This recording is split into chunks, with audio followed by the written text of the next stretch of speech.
If you say you're a caregiver for a veteran, you're a caregiver. And like you said, what does that look like? For some of us, we're doing those activities of daily living, helping our veteran with wound care or bathing, cooking, transportation, or transferring someone out of their bed, out of a chair, just different Mhm. things like that.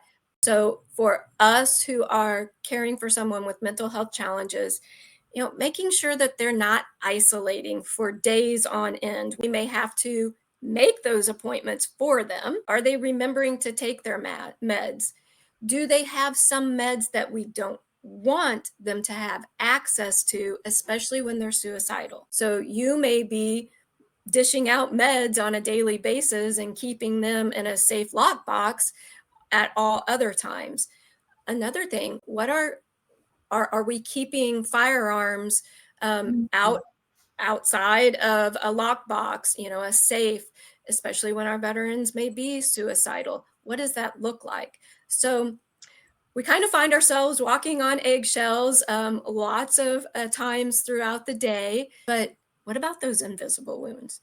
How do you Yeah. do that? It's difficult. It is difficult, and I appreciate what you're saying right now, because I think a lot of times as a military spouse, we think the veteran is still functioning.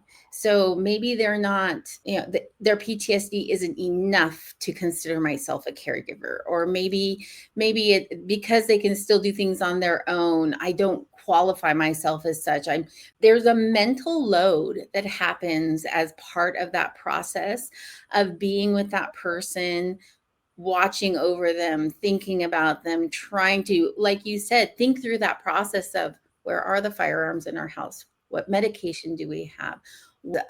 Are they out seeing friends? Who's buddy checking my service member, right? Like going through that process of outlining what it is you need to be looking and watching for. And a lot of times we just do it naturally because it's what we've been doing.